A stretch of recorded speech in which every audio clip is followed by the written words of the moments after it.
Dapat po munang alamin or matukoy ang pangunahing problema ng bansa upang mapagtuunan ng pansin at mabigyan ng solusyon. We should have specific goals, do research, and make a policy that is fair for everyone. Walang problema sa pulisiya. Iayos lang ang pagpapatupad. Bago patubas ang batas, pag-aralan muna gusto ng government.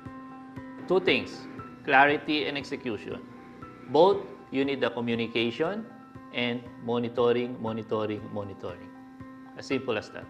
Mandato ng Philippine Institute for Development Studies o PIDS na gumawa ng mga pag-aaral at pananaliksik ng mga pulisiya at programa ng pamahalaan at magbigay ng rekomendasyon sa mga mambabatas sa pagbabalangkas ng mga pulisiyang makakatulong sa ating bansa. Sinusulong ng aming ahensya ang evidence-based policy making upang bigyan diin ang kahalagahan ng pulisiya na batay sa datos at policy research na sumusuri sa tunay na kalagayan ng ating mga komunidad. Napakahalaga ng policy research, lalo na sa mga panahong dumadaan sa krisis ang ating bansa. Kapag pulisiya ay pinag-aralan, susulong ang bayan.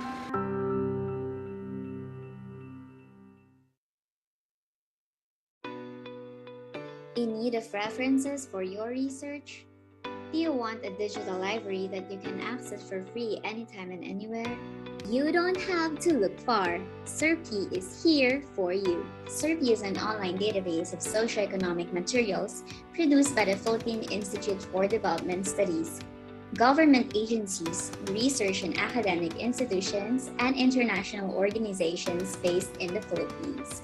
It is the country's first online repository of socioeconomic information, created for policymakers and development practitioners, researchers, educators, and students. To access SERPI, just visit the PIDS website and click the SERPI widget under the Databases tab, or type serp-p.pids.gov.ph. SERPI has a wide variety of materials such as journal articles, books, research papers, working papers, policy notes, audiovisual materials, and more. As of 2022, SERPI has more than 60 partner institutions contributing knowledge resources to the database. SERPI provides a comprehensive coverage of references encompassing 22 research themes: labor and education, gender and development, poverty, technology and innovation, trade and industry, and many more. On the enhanced website of SERPI, you can filter your research by keyword or author, publication type, research theme, or year published, all at the same time. SERPI has more than 7,000 publications and audiovisual materials that you can access and download for free. What are you waiting for? Visit SERPI now. Socioeconomic Research Portal for the Philippines, innovating knowledge exchange and policy research. So what is PIDS? For over 40 years, the Philippine Institute for Development Studies, or PIDS, has been the country's foremost socioeconomic think tank.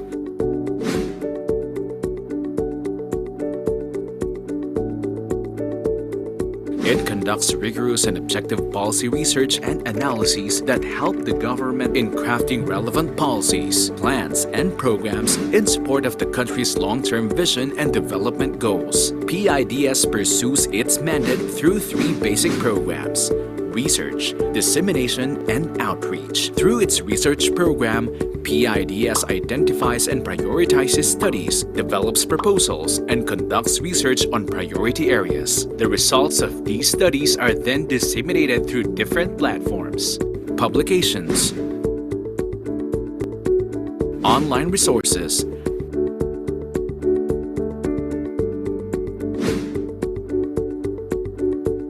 PIDS Corner, seminars, and the Development Policy Research Month, or DPRM, held every September. To shed light on key policy issues, the advice and expertise of the Institute's research fellows are also sought by policymakers, government agencies, private sector, and civil society. Since 1977, PIDS has completed numerous policy studies on a wide range of development topics. This brand of service has then translated to policies and programs that have improved the lives of every Filipino. Philippine Institute for Development Studies, service through policy research.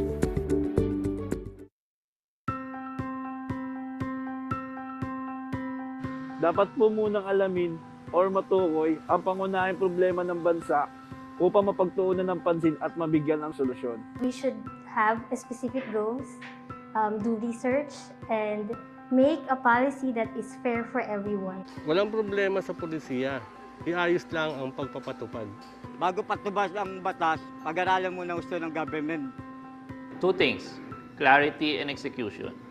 Both, you need the communication and monitoring.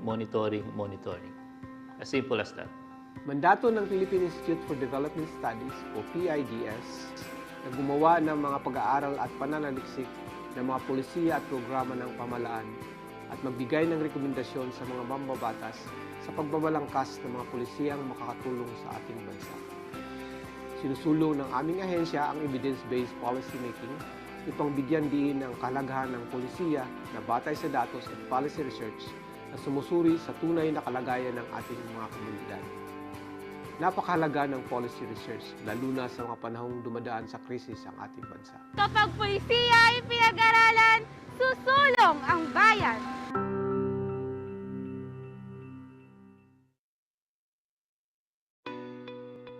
In need of references for your research? Do you want a digital library that you can access for free anytime and anywhere? You don't have to look far. SIRPI is here for you. SIRPI is an online database of socioeconomic materials produced by the Philippine Institute for Development Studies, government agencies, research and academic institutions, and international organizations based in the Philippines. It is the country's first online repository of socioeconomic information, created for policymakers and development practitioners, researchers, educators, and students. To access SIRPI, just visit the PIDS website and click the SIRPI widget under the Databases tab, or type sirp-p.pids.gov.ph. SIRPI has a wide variety of materials such as journal articles, books, research papers, working papers, policy notes, audiovisual materials, and more.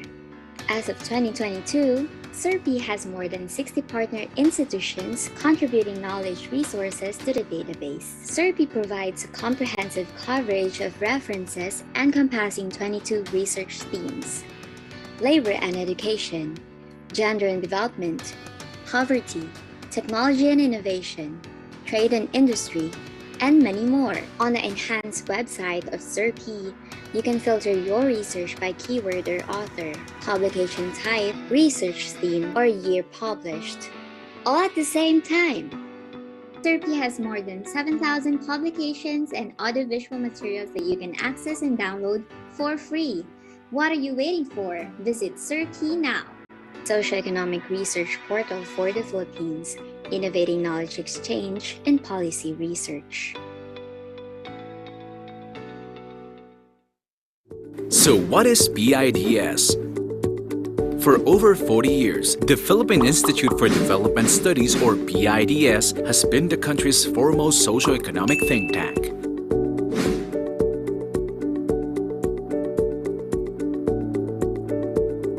It conducts rigorous and objective policy research and analyses that help the government in crafting relevant policies, plans, and programs in support of the country's long-term vision and development goals. PIDS pursues its mandate through three basic programs: research, dissemination, and outreach. Through its research program, PIDS identifies and prioritizes studies, develops proposals, and conducts research on priority areas. The results of these studies are then disseminated through different platforms, publications, online resources,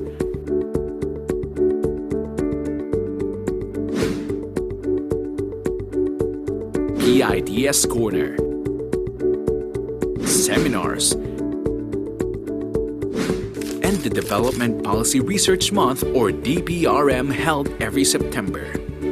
To shed light on key policy issues, the advice and expertise of the Institute's research fellows are also sought by policymakers, government agencies, private sector, and civil society. Since 1977, PIDS has completed numerous policy studies on a wide range of development topics.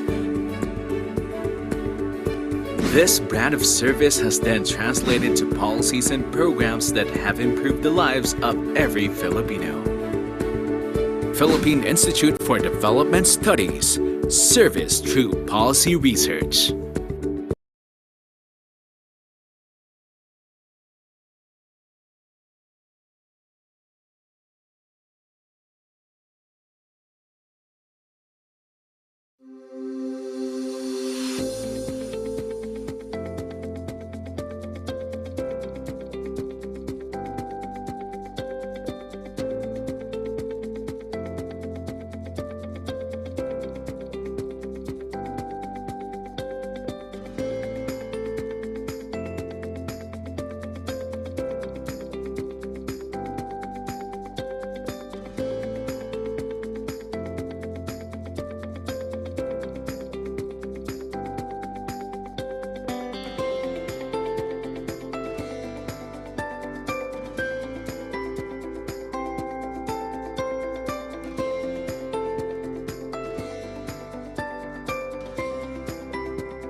Good morning, everyone. Isang magandang umaga sa ating lahat.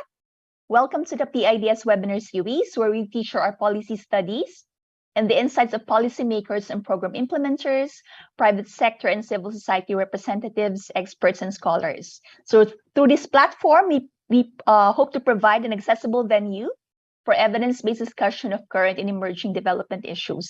I'm Sheila, Siar, and I will be your moderator. So the focus of our conversation for this webinar is another topic that everyone can relate to, as most of us, if not all, are into digital commerce or e-commerce. Selling or buying online has become part of our lives. So before we formally begin our webinar, let us first have an icebreaker through a poll. Okay, so we hope that you'll participate in our poll. And the question is, how often do you make online purchases or transactions? How often do you make online purchases or transactions? And we have the following choices. A, once a week. B, once every 2 weeks. C, once a month. D, around 3 to 4 times per quarter. Or E, once every 3 months. So to join the poll, just click the Mentimeter link on the chat box. And if you are watching through Facebook Live, just click the link in the comment section. Okay, so I hope you were able to access our Mentimeter link. Okay, and I think the choices are also there. Okay, so can we now look at the results? Please. Okay, so once a week. So marami talagang into online or digital transactions. So once a week ang pinakamataas, followed by once a month. And then, okay, nagpantay na si once every 2 weeks at saka si once a month. Pero madalas pa rin, mas marami pa rin madalas, pinakamarami pa rin yung once a week. So the results show that many of us are really active participants of the digital economy. And this morning, we will be talking about a burning issue as far as digital transactions are concerned, and this is digital taxation. Okay, so we have marami tayong iba-ibang notions about taxation, ano? For some people, it is all right. For some, parang allergic tayo sa tax, no? But we have to bear in mind that the collection of taxes and fees is important for the government. It's important for countries to generate revenues to finance programs and projects. And in this morning's webinar, we will explore policy options for addressing the taxation challenges in the digital economy, which, as we all know, has a very complex nature. Okay, and we will see that very complex nature of the digital economy later through the presentation of our speaker. Okay, so to start our conversation, let us listen to the opening message of Dr. Aniceto Orbeta Jr., the president of PIDS. Sir, over to you.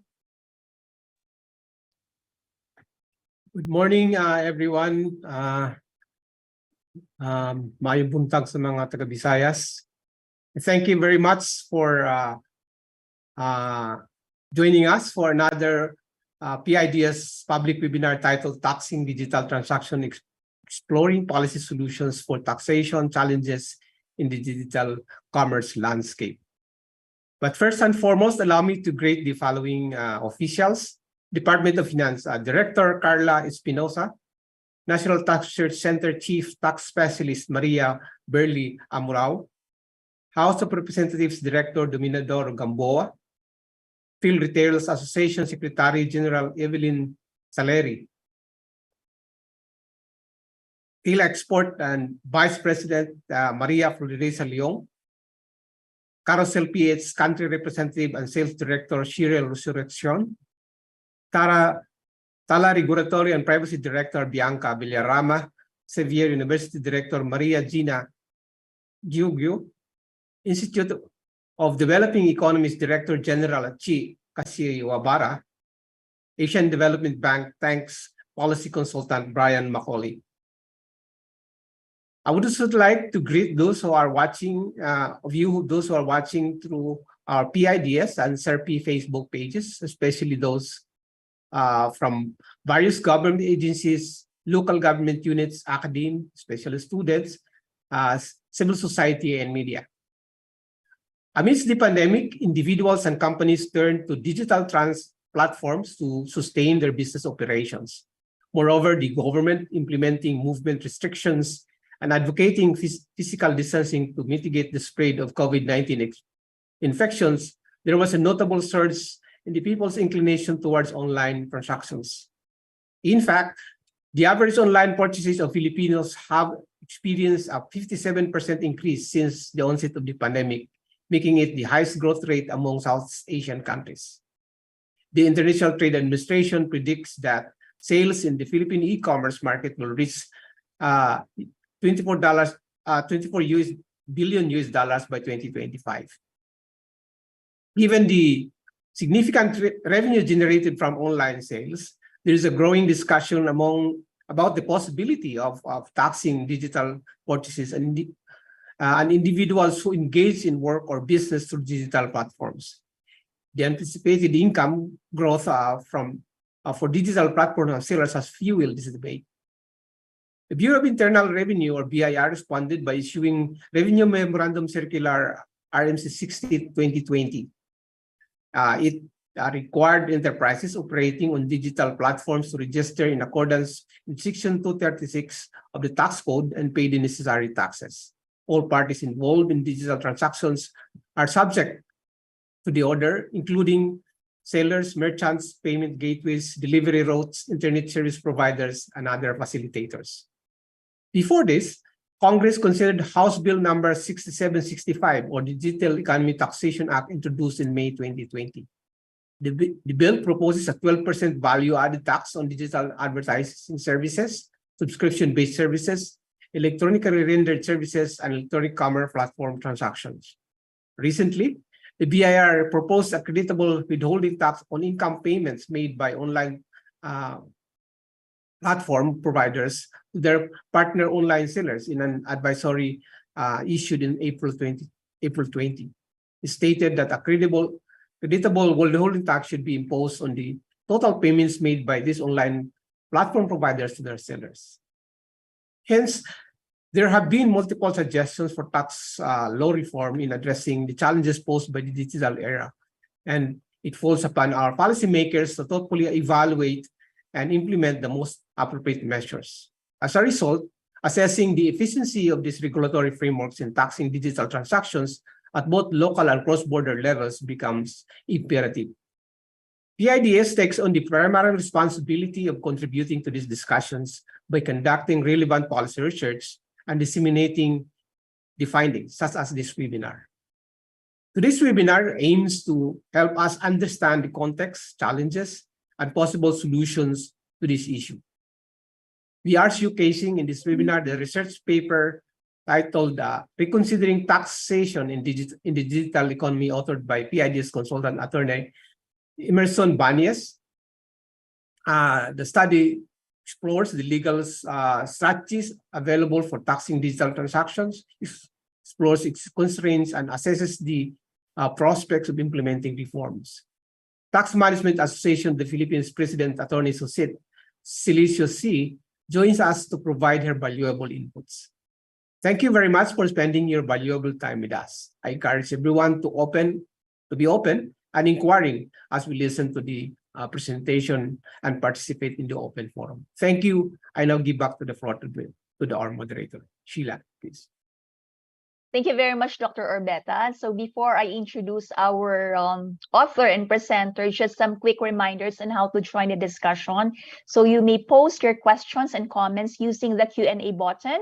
Please indicate your name and organization if you want to be identified when I read the questions. And to all our speakers, you may respond by typing your answers, which will be visible to all attendees. Alternatively, you can choose to answer the question live during the open forum. And for our live stream viewers on Facebook, we highly encourage you to participate as well. Please use the comment section on Facebook for your questions, and we will accommodate as many questions as possible that are relevant to the discussion during the open forum.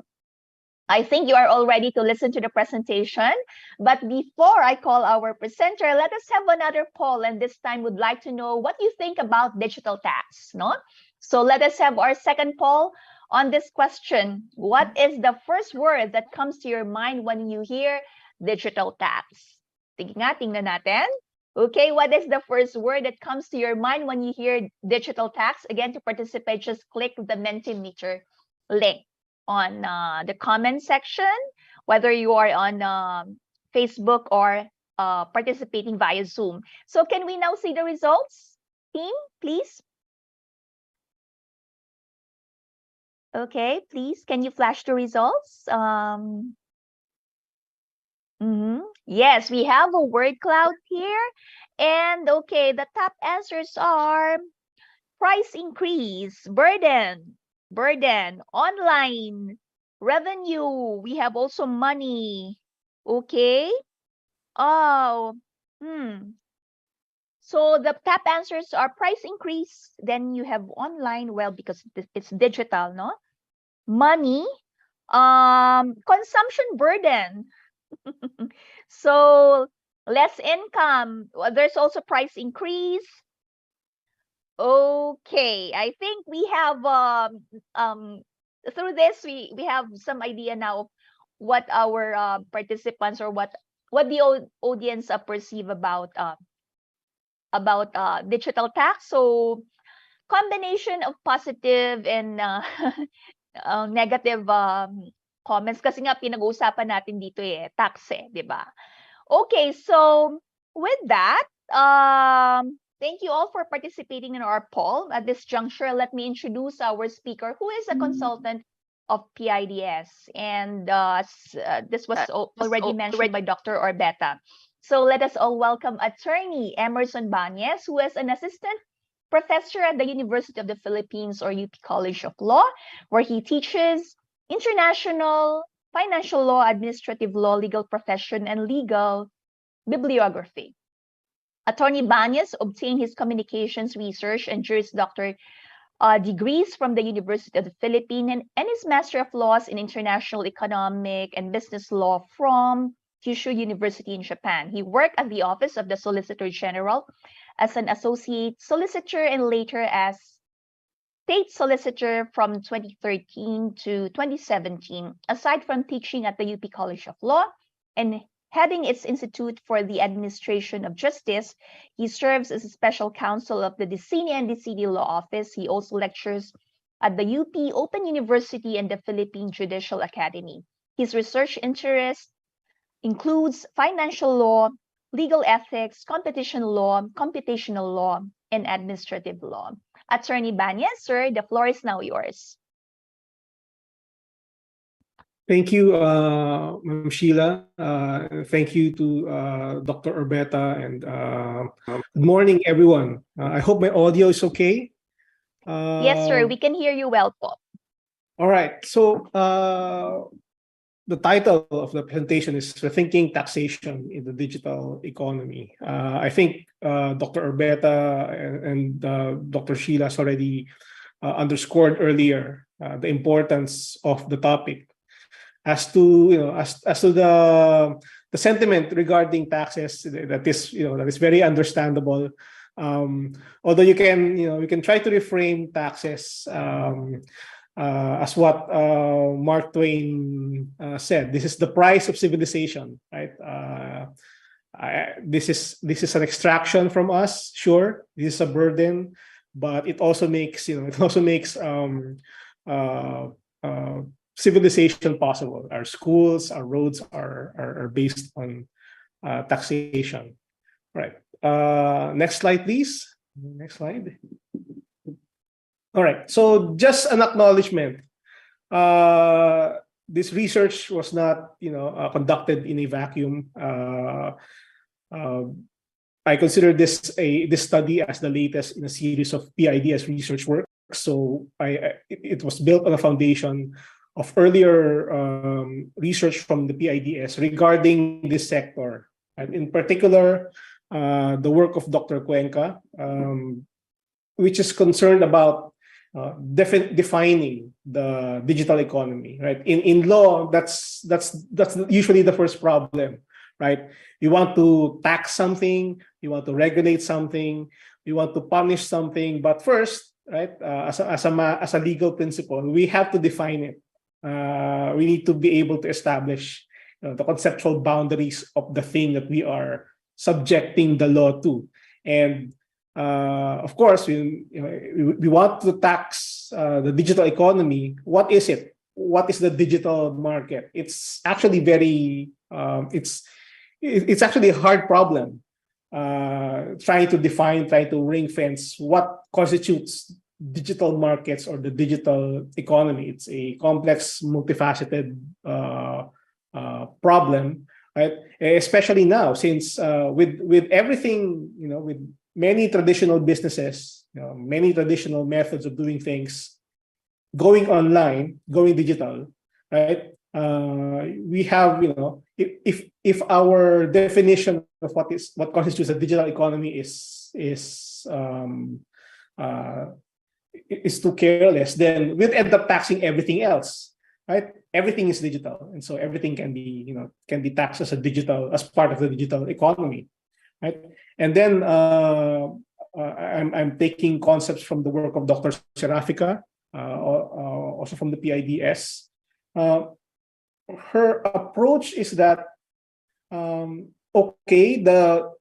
we may not be able to define the entire digital economy or digital market, but we can identify particular value chains, right? The movement of value from certain sectors of the economy to another that are associated with the digital economy, right? And so you'll have to locate the flow of value, not just in firms that we traditionally associate with the digital economy, right? The websites, the apps, but they're also associated with things like payment systems, logistics providers, advertisers. Right? The value moves through these firms as well. And then from Attorney Serzo, she covered a lot of problematic taxation, digital economy taxation scenarios in her PIDS paper.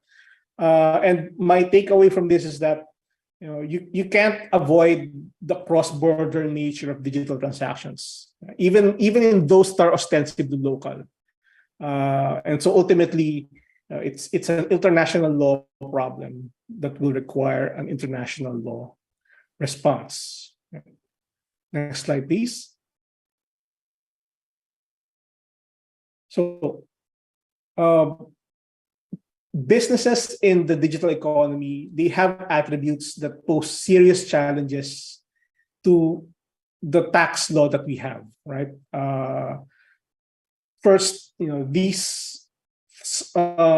some participants in the digital economy, particularly some platforms, they can achieve large scale without taking on a mass of physical assets and inventory. Right? Related to this is they are reliant on intangible assets, such as IP and software and data. So of course, large online companies would have a stock of physical assets. They would have office equipment, they would have computers, etc., etc. But the bulk of their value, right, is not in the physical assets. They're in the intangible assets moving through their systems, right? The data, the software. While these new business models, at the same time, these business models erode the need for physical proximity to their target markets. They don't even have to establish a home office here physically in the Philippines. New technologies facilitate tax avoidance through the shifting of profits by multinational enterprises to low or no tax jurisdictions. Taxation of activities that constitute the digital economy is therefore a complex problem, right? Because, next slide, please.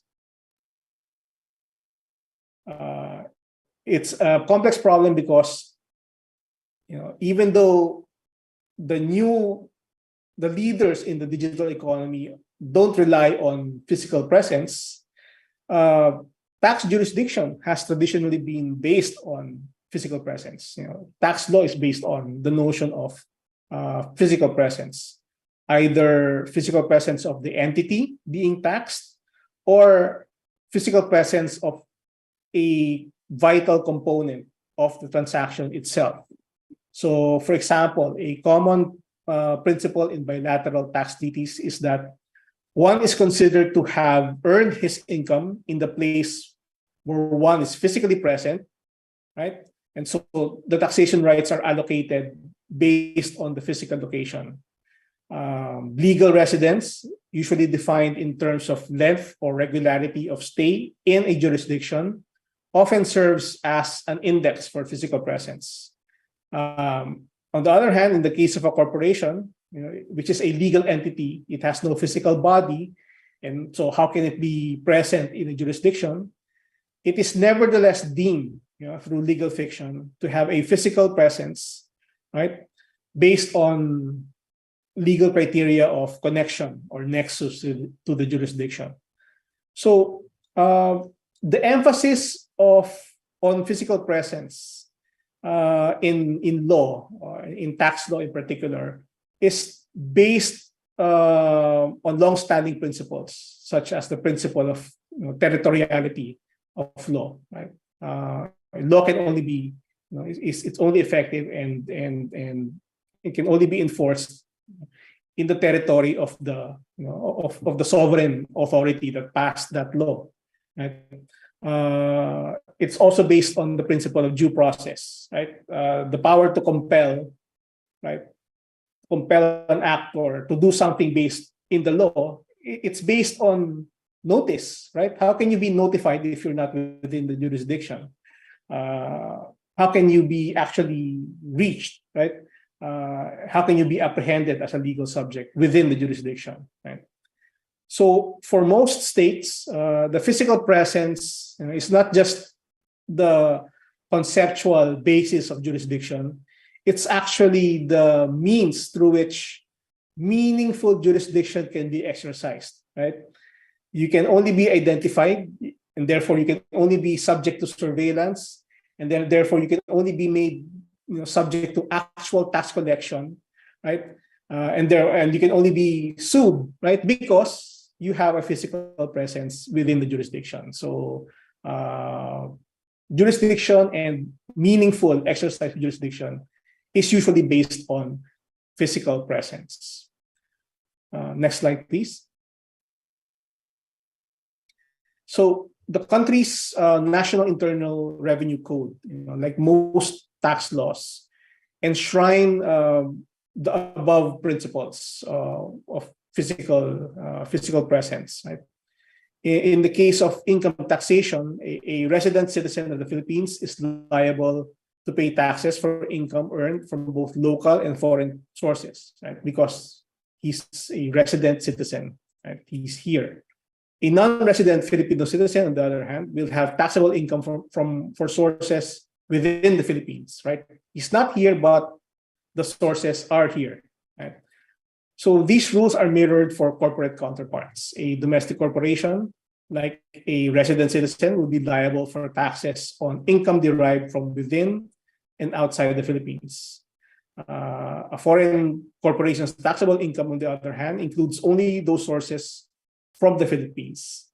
It should also be noted that the organization of the state's tax apparatus reflects the paradigm which is built around physical location. The tax administration of the BIR is spread across revenue districts that are organized, and responsibility is allocated based on geographical assignments. Right, the revenue district office, right, is in charge of a particular location.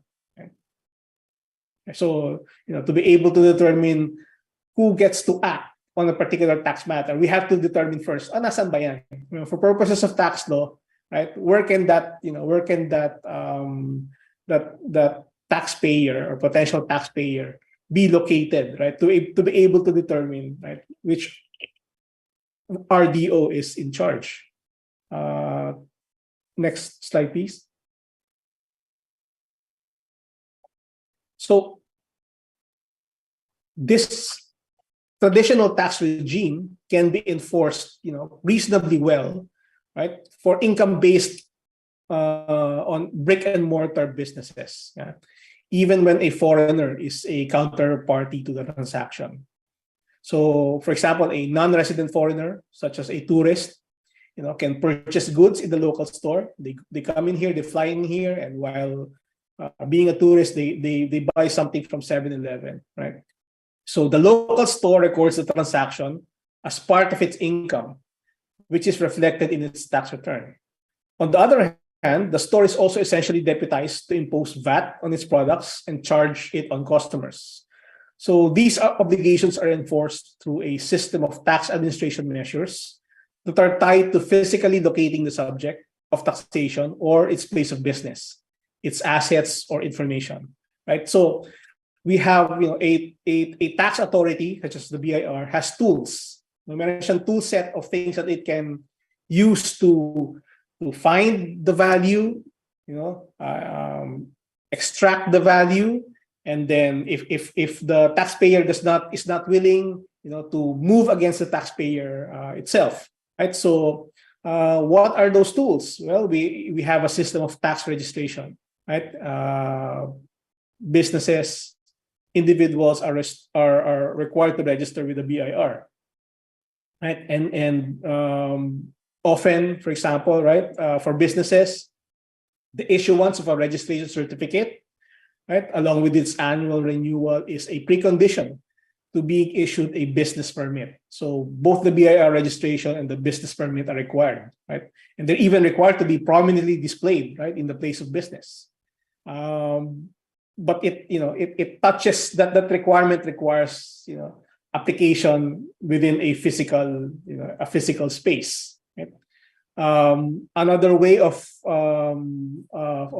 enforcing tax liability, you need to have a point of sales permit, right? If you're a business and you have a point of sales machine, that machine has to be registered and permitted, right? The application process will require the business to submit technical information on the machine, right? Even the receipts that you issue, right? You need to have a permit to be able to print and issue receipts, right? And then the BIR also conducts the physical mapping and inspection, right, of businesses. Right? So it is aware, right? Supposed to be aware of the physical location of taxpayers, right? And finally, of course, if things go wrong, if the taxpayer is not willing to pay, right, then the exercise of jurisdiction is still based on physical location, right? The BIR will find the store, right? The BIR can close the store, right? The BIR can seize the assets, sue the owner, and physically ask the court to physically detain, right, the taxpayer. Next slide, please. Right. So just an overview of efforts already underway in this space in terms of legislating a tax for the digital market, right? So local legislation is pending. I think we have digital services tax. It's only moderate. It's essentially a Netflix tax, right? To be imposed on digital subscriptions, right? It involves the imposition of VAT that will ultimately be borne by local users. At the same time, we have clarificatory circulars to accommodate the income of locals participating in the digital economy. So just to clarify, right, whether or not you're online or offline, if you're a local business, if you are a resident citizen, then you're still ordinary taxpayers, right? And the circulars just clarify how they'll make it work. On the other hand, for international taxation law, the current approach for taxing cross-border transactions is based on a network of bilateral treaties. Right? We don't have an overall multilateral treaty framework. Embedded into these treaties, however, are rules and concepts often relevant that often become irrelevant when it comes to digital businesses, right? Because, like I said earlier, digital business models provide opportunities to structure activities to make them more tax efficient, right? A digital service or product may not have a physical presence in this country, but the customers are present here, right? And the revenues are generated here because their users are here, right? So you can say that there's an economic nexus, right? A digital business can distribute its assets across multiple jurisdictions and structure its activities in a fragmented manner to enable tax-optimized location of profits and use, treaty shopping to avoid permanent establishment status, so that they can attribute the main parts of profits to favorable jurisdictions, right? So it's possible, with the digital economy for a firm to fragment its business, right? The marketing is here, the production is here, the management is somewhere else, and you can structure it across several jurisdictions in a way that that is tax efficient. Meaning, I will place those activities in a place that that has the lowest tax for that particular economic activity, and I can still run the whole thing, right, through digital technology, right, but in a way that will avoid taxation or maximize the efficiency of taxation, right? So even when a physical nexus exists, it does not have a presence that can make enforcement meaningful, right? The digital business can operate extensively within a country, but require only minimal footprint. Like for example, I can establish a data center, right? It operates, but really, the footprint can be minimal. Just just a couple of engineers and computers, right? So even if the state moves against the company, right, it can only seize, right, only a few assets, right? Right. So the problem, becomes even more difficult when not just the business, but even the medium of transaction is virtualized, right? Like the currency being used as a medium of exchange, right? Along with entities and intermediaries that enable payment and settlement are online, right? They don't even need to have a bank here, right? The payment system is also online. The goods and services being purchased are also virtualized, right? The government can't even seize your assets because your assets are online. Right? Next slide, please. So primary problems when it comes to international, cross-border transactions and the taxation thereof, right? One primary mechanism through which bilateral treaties try to establish the issue of double taxation. So those treaties are in place, just to prevent double taxation, right? So it's the country where the company operates and the country where the company is from, right? They try to reach an agreement on allocating the power to tax, right?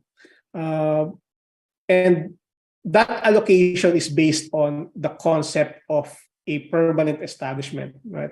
Which was developed during a time when every business was, necessarily a brick and mortar business. So physical establishment is defined as, the fixed place of business, right, through which the business of an enterprise is wholly or partially carried on. So a corporation's income and profits will generally only be taxed in the country where the corporation maintains a physical establishment, right? But this concept was developed long before the internet, long before e-commerce. So as a result, digital corporations today may generate profits in more than one country, but can avoid paying taxes in one or more of those countries because they don't maintain a physical presence, right?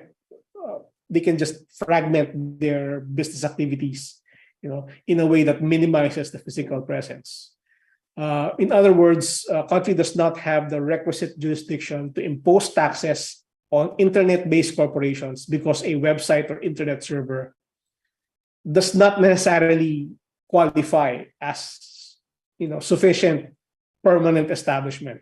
It's not a fixed place of business under this concept. Furthermore, like I said, right, we don't have a universal multilateral treaty. It's going to be different from state to state based on the network of bilateral treaties that they have entered into. And so corporations, sort of perform shopping, right? They rely on the inconsistency, right, from state to state, right, and the lack of an international overarching tax regime, right, for cross-border transactions, to exploit the divergence in tax systems, right, in order to shift their profits from one country to another, and then classify those profits as foreign source income. Right? So as a result, corporations take advantage of the relief mechanisms put in place to mitigate double taxation, right? And they're able to reduce overall tax liabilities. This in itself is not illegal, right? This is tax avoidance, right, or tax minimization, which is not illegal. As to whether or not it is, acceptable politically, right, is another matter, right?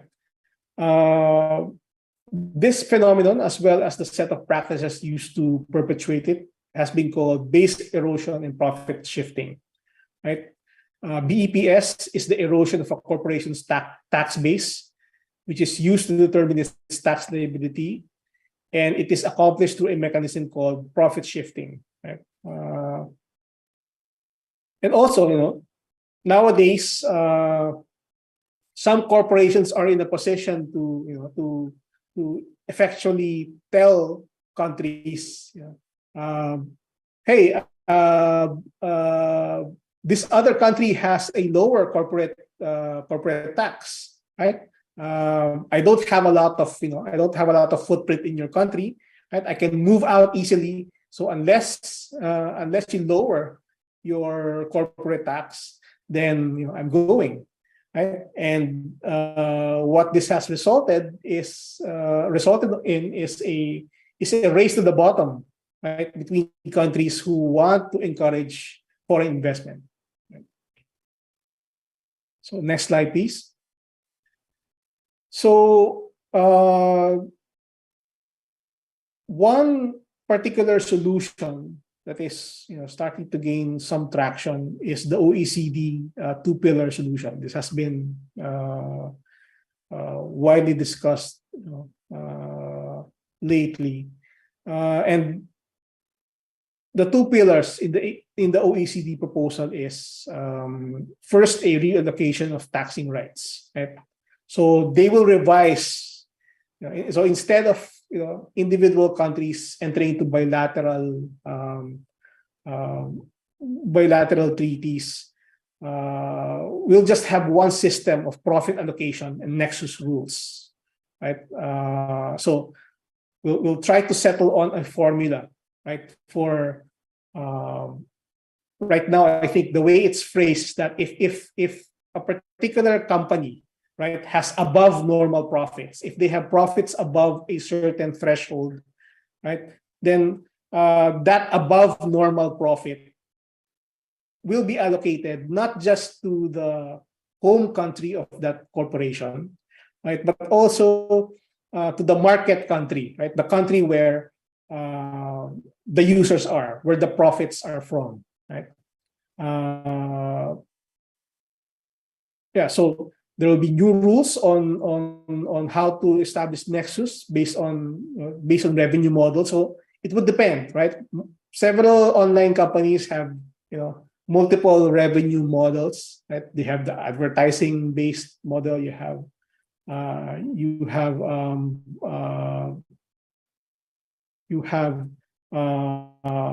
something based on subscription, advertising, or direct purchases. That could change. The nexus could change depending on the business model adopted. Right? And of course, it will feature mandatory rules for binding dispute resolution. Right? Pillar 2, on the other hand, involves a global anti-base erosion mechanism. So there will now be a minimum corporate tax rate of 15%, right? Below which you can't go, right? So it will stop the race to the bottom between countries all over the world. One minimum corporate tax rate, right? And of course, there are other solutions in the EU, in the US, because they can, they are powerful enough to be able to to impose their own tax regimes, right? Next slide, please. Okay, so now we go to the methodology of the study, right?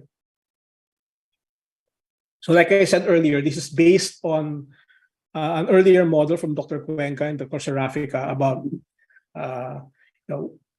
about visualizing not the entire market, but specific flows of value, the value chain. And the value chain can be composed of multiple participants, right? You buy, for example, right? The logistics companies and drivers are involved at the far end, right? To be able to fulfill, right, your orders. Banks and non-traditional payment systems, right? Your PayMaya, your GCash, right? They are also involved. You're part of the value chain. There will be, players such as advertising networks, content developers, your influencers are also involved, right, in promoting the products or services.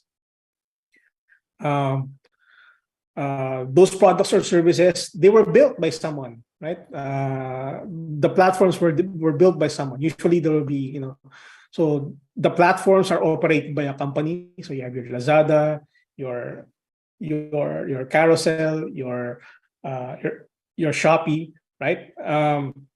They have their own in-house developers, or they outsource, to some other company. And of course, undergirding that is the infrastructure that makes everything run, from telecommunications to hosting companies. Next slide, please. Right.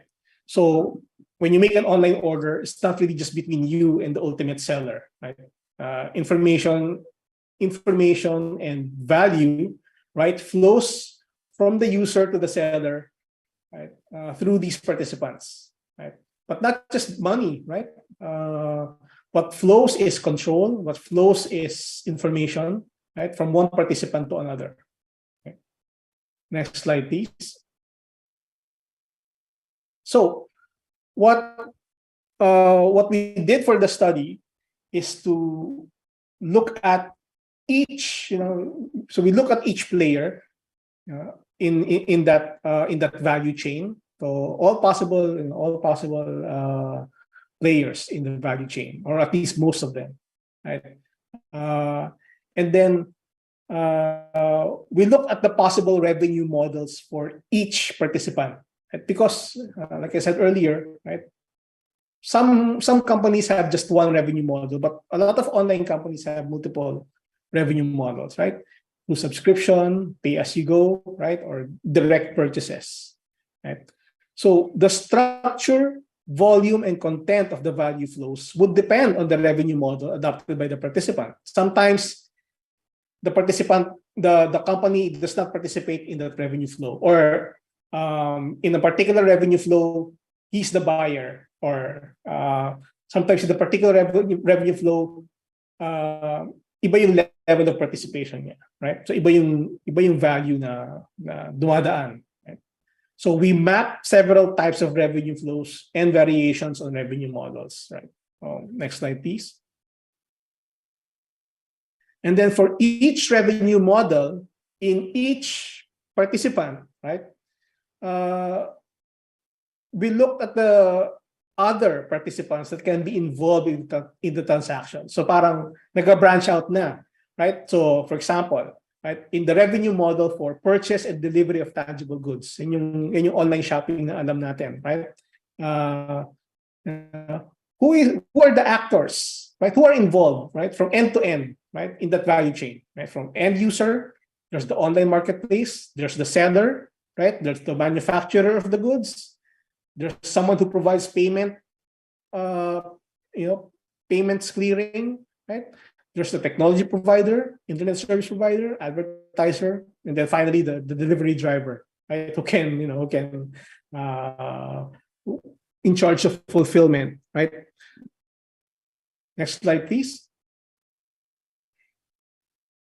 So we looked at the flows of value amongst the participants, for any particular revenue model, right? So from end user pays to the, you pay to the through the payment system to the platform. From the platform gives the share to the seller, right? Maybe a share to the advertiser, and then part of that's the delivery fee given to the logistics company, which then goes to the driver, right? So it's about tracing the revenue flows. Right? Next slide, please. And so each revenue flow, right? In each revenue model, right? For each player, right, can be represented as a matrix, as a social matrix, right? So if there is, the top row represents the actors, right? The first column represents the actors, right? And the intersection between actors, right, represents whether or not there is a flow between them, right? So if there's a flow, then we encode it as 1. If there's no flow, we encode it as 0, right? For every revenue model, right? Okay, next slide, please. And then you can convert this matrix representation into something called a graph, a network model, right? So you can actually visualize, right? You can visualize the flow, right? But you can also look at the structure, how the players are structured. The more flows come in or out of a particular actor, the more they are central to a network, right? And the more central they are, right, the more you should be interested in them, right? This approach has been is used by social network companies, right? They analyze who are the central people, right? Yes, the central people are the influencers. So maybe we can talk to them, and they can they can be the ones who instead of advertising to each and every member of the network, we'll just focus on the central people, right? Those influencers. The approach has been used, to be able to trace and eliminate terrorist cells, right? We'll just look at their communications traffic and see, who receives the most messages, who sends out the most messages, and those are the central nodes in the network. And so we adopted the same thing with when it comes to online transactions, right? Who receives, we trace the flow of values, and we were able to determine, the structure, right, of these flows. Next slide, please. All right. So that's just the first level, right? Whether or not there are flows. The second level of the analysis is looked at, each particular flow, right? So for each particular flow, is there a tax law, right? Meaning, is there a provision in the Internal Revenue Code? Is there a particular circular, right? Is there a particular opinion, BIR opinion, that touches those flows, that concerns a particular flow, right? But like I said earlier, jurisdiction is exercised in a continuum, right? There are varying levels of jurisdiction. You can have jurisdiction and say, yeah, the law covers that, but you need to have methods of enforcement, right? And so we tried the second level of the analysis, involves determining whether or not for a particular flow of value, there is a law that covers not just the mere attribution, right, to the source, but is there a legal provision that covers computation? Is there a legal provision that covers a surveillance mechanism for that particular flow? Is there a provision that covers enforcement in case of delinquency, right? So we consider this as occurring in a continuum, right? Having a law that recognizes, that attributes the flow of value as taxable is just one. It's just the starting point. That's just the lowest score. If there is computation, then okay, that's 2, because that's a higher form of jurisdiction. That's a higher form of enforcement. If there is surveillance, then additional score. And finally, if there is enforcement mechanism in case of delinquency, then we give the highest possible score, right? So that applies to each and every flow, right? Next slide, please. And so, those are the things we look at: statutes as well as the issuances. Next slide, please. Okay, so instead of just zeros and ones, right? You remember our matrix earlier. Instead of just zeros and ones, those numbers will be replaced by the score, whether or not the level of enforcement is there. And so instead of a directed graph, you have a weighted directed graph such as this one. Notice that some lines are thinner, right? Because they have a low score. Those flows are recognized, but they're just that. We recognize those flows as taxable, but we don't have the mechanisms in place to compute, to survey, and to finally to enforce, right? Next slide, please. Right. So we analyze the flows and the visibility, right? The enforceability of those flows, of taxation of those flows. And so we got our own evaluation of the structure of particular value chains. At the same time, we checked with some key informants, just to see, if our insights are tenable. Right? Next slide, please. Next slide. Okay, so findings. Platforms are central. Platforms, they include online marketplace, streaming services, gaming sites. They occupy a central place in the network of value flows. So if you can remember yung A2 dun sa network graph, right? Those are the platforms. Their location in the structure aligns with the intuitive notion, as expressed in most of the proposed reforms, that platforms should be subject to some tax obligations. So given the increased wealth and power of these online platforms, government can make the policy call of subjecting them to additional tax obligations. On the other hand, when you say a platform, this does not just mean the the online shopping platforms. So they include streaming services. They could also include the payment systems, right?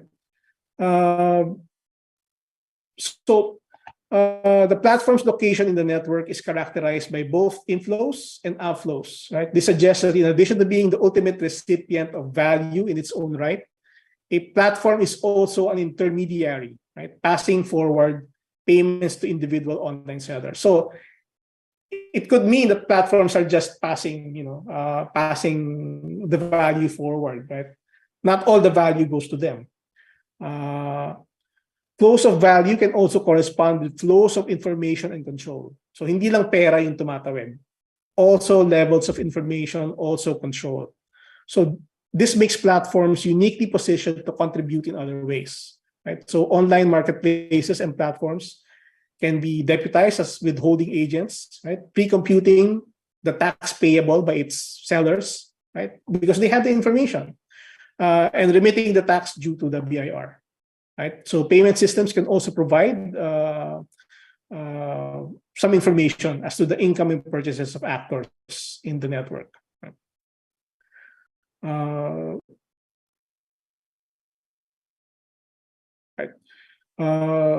Next slide, please. So we have an existing system of tax administration that works fairly well, right? But this was developed and optimized for brick and mortar businesses that can be fixed into physical spaces. In a virtualized cross-border world, such as the one for digital transactions, the effectiveness of these existing measures are limited. The ease through which online accounts can be set up and deployed as digital storefronts, often anonymously, by users operating from home, right? Homes which are not tax mapped, right? Through platforms that operate abroad. So they provide a practical limit to the BIR's enforcement powers. Nevertheless, there are steps that can be taken to optimize existing tax authority for some junctures in the value chain, right? So at the level of platforms and payment systems, as I mentioned earlier, they can be deputized. Congress can pass legislation that specifically concerns the central role of these platforms, providing additional tax liabilities or requiring them to act as withholding agents. Right? So concentrating on these key participants can allow tax administration efforts to scale, since each of these centralized nodes can provide information and control over a significant number of users. So we can go against each and every user, every seller, but that would not be efficient because they are all over the place. They're at their homes. However, right, the platforms provide a centralized juncture. Next slide, please. Digital-ready tax administration. Right. So to verify compliance and with the withholding and remittance functions, the BIR will need to obtain a greater level of awareness over both transaction data as well as the logic, right, of these platforms. So this will be analogous to the level of access that the BIR has over to the point of sales systems, right?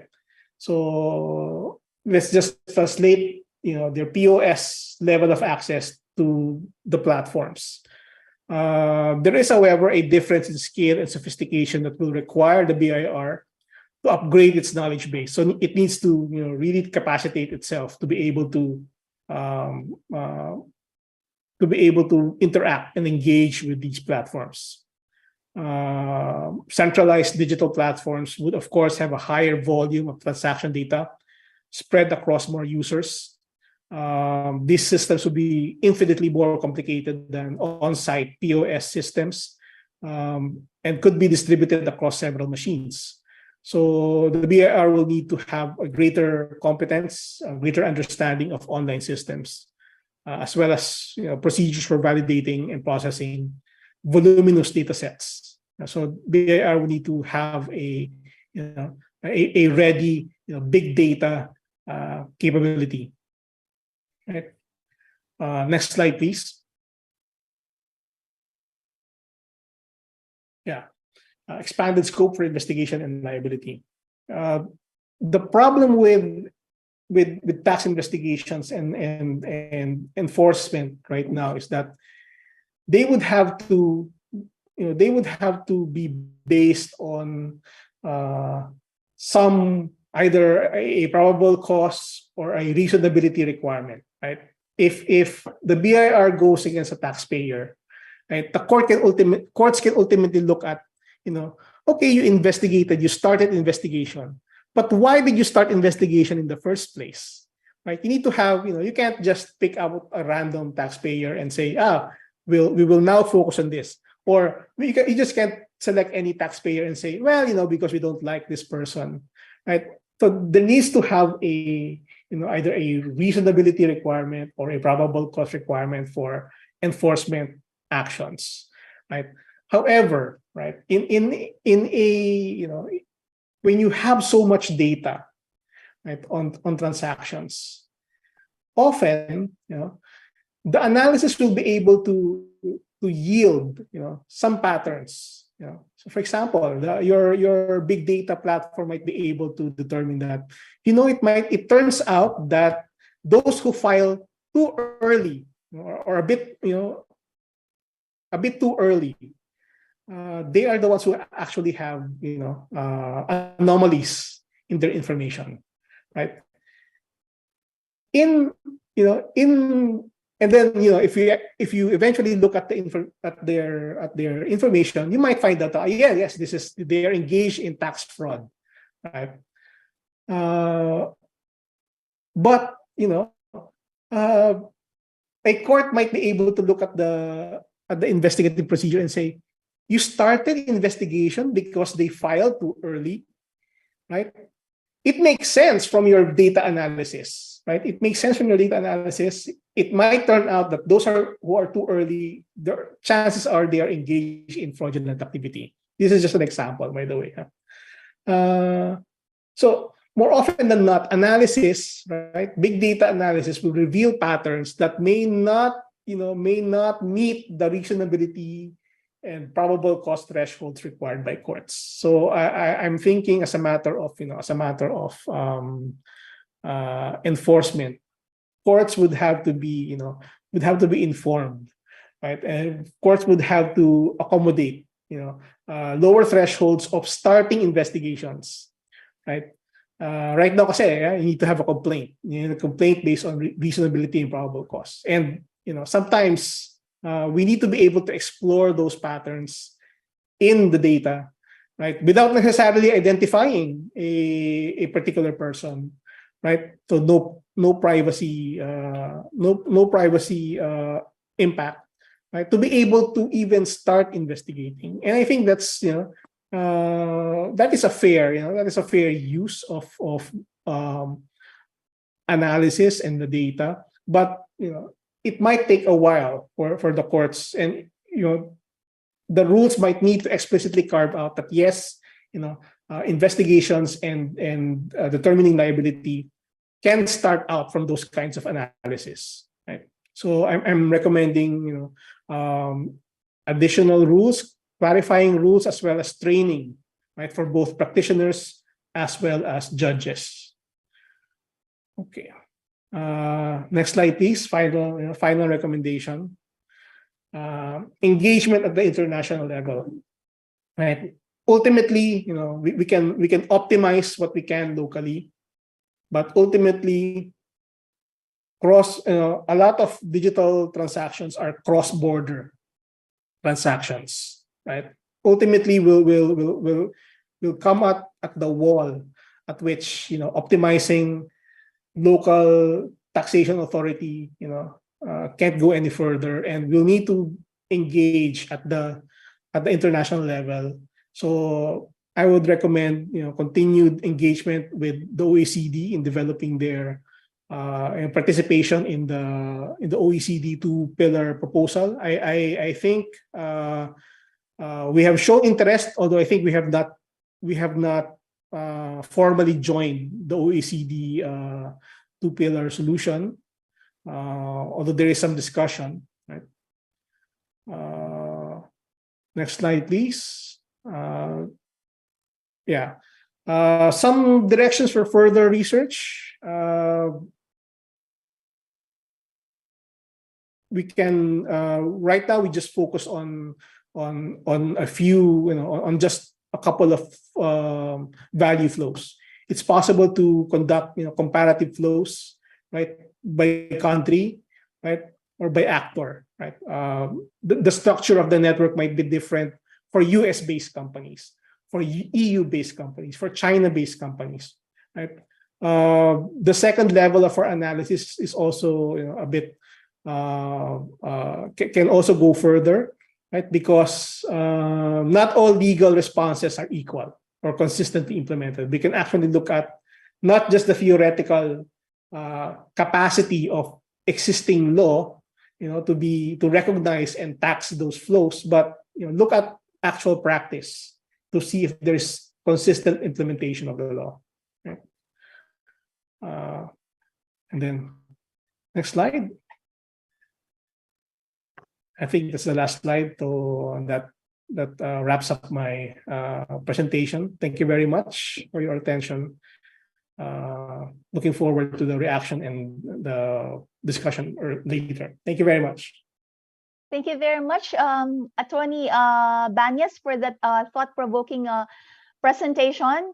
So I hope you guys have listened to it, and we look forward as Attorney Bañez is really looking forward to your comments, and if you have any questions, any point for clarification, then he would be pleased to answer them during the open forum. But at this point, let us listen to the comments and reactions of our discussant, who is also a lawyer and who is no less than the president of the Tax Management Academy of the Philippines. And we are honored to have with us Attorney Suzette Celicious-Sy. Attorney C is also a certified public accountant. She obtained her accountancy degree from the De La Salle University and her Juris Doctor degree from the Ateneo de Manila University. In 2020, she co-founded the Layug Celicious-Sy Villapandor LCV Tax Law, where she practices tax and corporate law and has successfully litigated tax-related cases. And where her work involves, among others, securing crucial and favorable rulings from the BIR, conducting tax compliance audits, and providing advice to national and foreign corporations for cross-border transactions with the government and the private sector. She currently serves as the president of the Tax Management Association of the Philippines, or TMAP, an organization that works closely with the government and experts to professionalize tax practice and pursue the reforms of the country's tax laws and tax administration. Attorney C, the floor is now yours. Thank you, Sheila, for that introduction. Before anything else, I would like to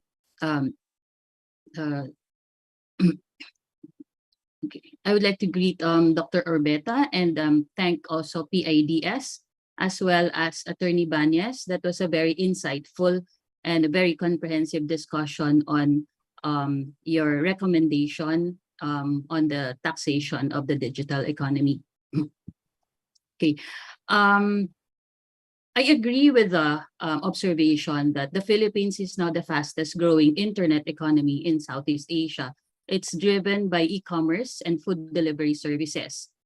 In the COVID-19 pandemic, increased the e-commerce demand with Filipinos working and studying from home. So this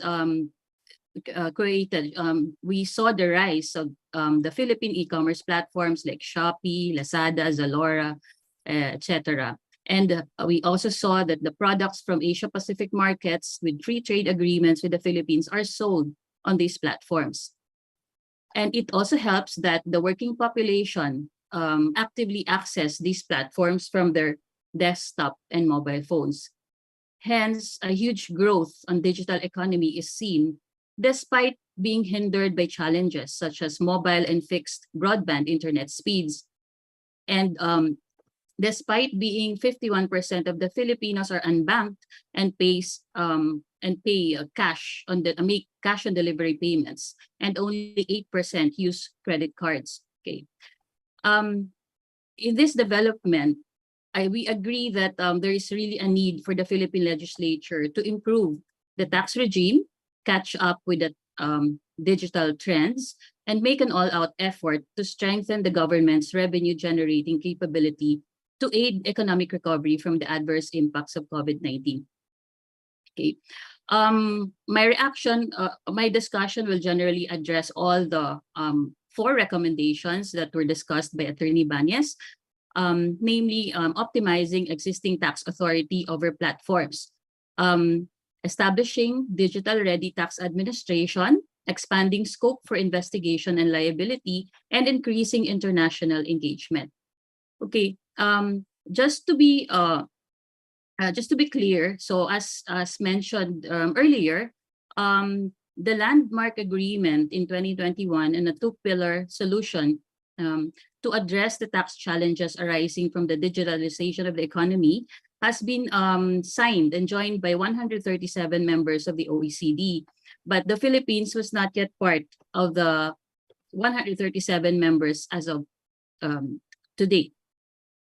And for the status of taxation and digitalization of the economy, the Philippines has no tax provisions on direct taxes on digitalized economy, while it has draft legislation on indirect taxes in digitalized economy, which I will discuss in passing later on. Okay. But just to clarify also, perhaps people might think that since the digital economy or the commerce or digital transactions are fairly new, okay, they may think that there is no the taxes applicable to the brick and mortar businesses may not apply to these digital businesses. But actually, there was a law, Electronic Commerce Act, which provides this promotes the use of electronic documents or electronic data messages in government and to general public. It also provides the neutral tax treatment, where transactions conducted using electronic commerce should receive neutral tax treatment in comparison to transactions using non-electronic means, and taxation of electronic commerce shall be administered in the least burdensome manner.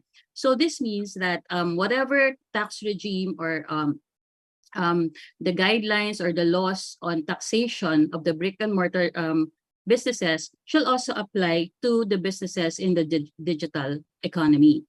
For example, the situs of taxation that determines whether that business is taxable shall apply to the brick or mortar businesses as well as those with engage in digital commerce or with online platform. So if you're required to be registered with the BIR, especially if you're doing business in the Philippines, so you are required to be registered with the BIR for tax purposes in the same manner as those engaged in the normal or non-digital business. So this, in fact, is really covered by the taxation regime for those doing business in the Philippines.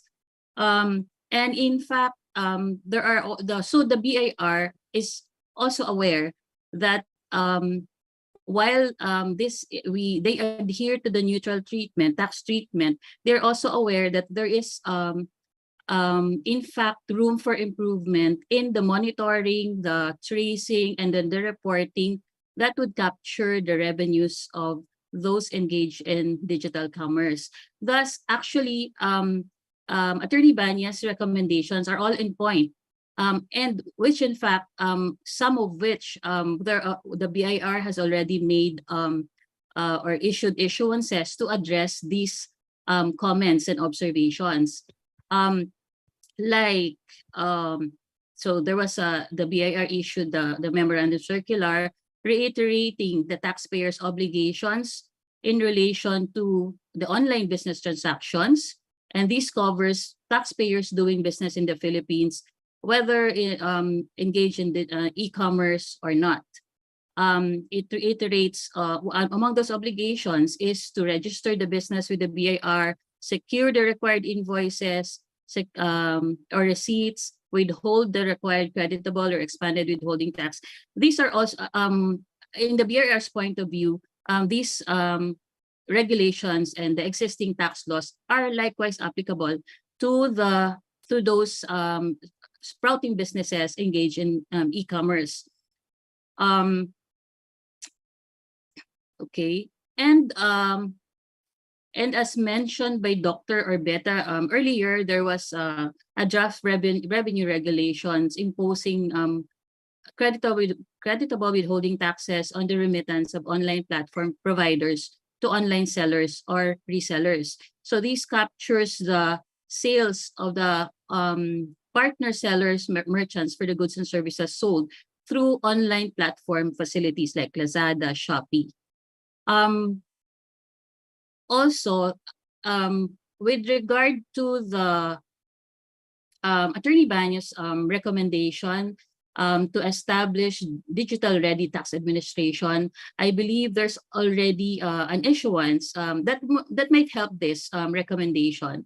The BIR required the electronic invoicing system in 2022. There was an issuance on that, and although it requires, it's mandatory for the first 100 pilot large taxpayers, but I believe there's in the future it will be rolled out to the next taxpayers, next identified taxpayers, and eventually all taxpayers will be covered by this e-invoicing system. So it requires the issuance of electronic system, doing away with the physical issuance of the invoices and or official receipts.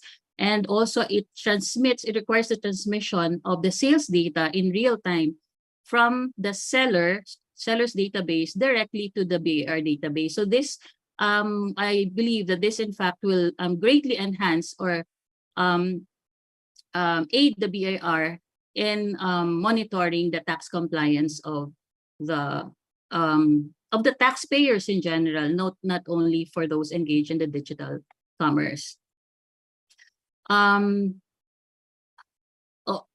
Okay, as also discussed by Attorney Bañez, yes, it's clear that all the digital businesses are taxed in the same manner if they are doing business in the Philippines. Now, it's a different matter if you're a non-resident corporation or business that's providing like digital services, digital goods from a foreign country to like the Philippines or other foreign country.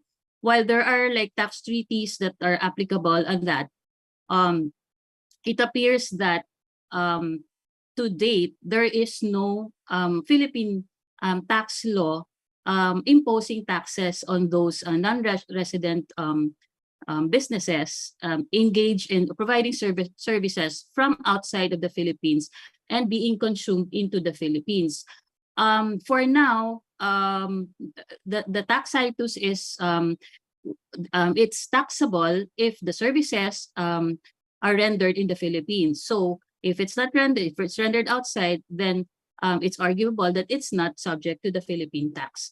However, there's an attempt or there's a pending legislation now that's passed by the lower house and now pending before the Senate Committee on Ways and Means, which imposes the VAT on digital transactions in the Philippines. So specifically, it just imposes 12% VAT on the sale, barter, exchange, lease of goods or properties, including those that are digital or electronic in nature, including those rendered electronically. So it has not yet been passed into law, but it's clear that even Congress is now moving towards capturing this seeming lost revenues, which seemingly is not consistent with the tax situs currently in the Philippines, but it seems that they're also moving with the times. And although there are provisions there that might be difficult to enforce, like so as Attorney Bañez mentioned, it's also difficult to you have to have sophisticated tools to monitor and to monitor and capture all the relevant revenues and taxes allocated as having sourced from within the Philippines. And one of the provisions of the draft bill of the VAT on digital transactions is requiring the non-resident or the digital service provider to designate a representative office or agent, which will be a resident corporation registered under the Philippine laws to assist in the compliance of the provisions of the code. So, one of the provisions of the draft bill is that the Commissioner of Internal Revenue may suspend the business operations in the Philippines of a digital service provider for failure to register as VAT taxpayers in the Philippines. While this might be a good provision, but many question that on the enforcement of this provision. How would they suspend the business operations if it's not even located in the Philippines? So that even if it's just it also provides a temporary closure, how would it suspend the business operations in the Philippines? So it might be in the line of like enforcing, I'm not sure, through the National Telecommunication Commission, but it's really high-tech already. We don't know if it's technically possible or not, since the Philippines technically has no jurisdiction of these non-resident businesses or foreign corporation. So, okay. So, in sum, they're really the laws of the Philippine taxation laws are enough actually to cover the taxation of those engaged in the digital commerce for so long as it's registered or doing business in the Philippines. Now, for capturing the allocated taxes for income sourced within the Philippines for those rendered abroad or those rendered by the non-resident foreign corporation, there has to be a law to govern the taxation of these non-resident foreign corporation. That's all, and thank you very much. Thank you too, Attorney C, for this insightful comments. And before we go to the open forum, our author, Attorney Bañez, may have something to say in response to the remarks of our discussant. Would you have any response, Attorney Bañez? Yes, just a heartfelt thank you for reading the paper and reacting to it. I will take note of the comments, and if I will be allowed, I will be update. I will update the paper before final publication to be able to accommodate as much as I can. I agree that I need to cover the neutral treatment principle in the e-commerce law, as well as the more recent issuances from the BIR, such as the one involving electronic invoicing. Yeah, I mean, I do agree that as to local sources, the law is in place, and what we need to do is just maximize what we can do using the tools that we have, and then figure out a new legal framework. The OECD is just one of the many possible responses for covering economic activities from non-resident foreign corporations where the activity is rendered abroad. So thank you very much, Attorney. Okay. Thank you, Attorney Bañez. So we received several interesting questions. So let me start with a question from, okay, we have here a question from Dan Agustin. I think, well, this has been, You have answered this in your presentation, but I think some clarification is necessary. He said, Prof, our tax system is based on the physical presence of firms on Philippine soil. The Philippine government cannot levy taxes on firms with no office in the Philippines, even if these businesses extend to the Philippines, like high-tech companies. What is the remedy to tax these firms without physical presence in the country? So you may want to, because you've covered the network model that you use in your analysis, tracing the revenue flows and which actors in those revenue flows are more, central to the network. So, sir, please. Okay, so let's try to game that scenario.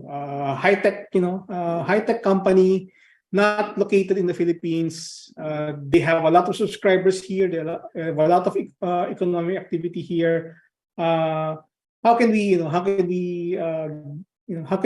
even tax them, right? How can we, assuming that we give to ourselves the jurisdiction to tax them, right? How can we even start, right?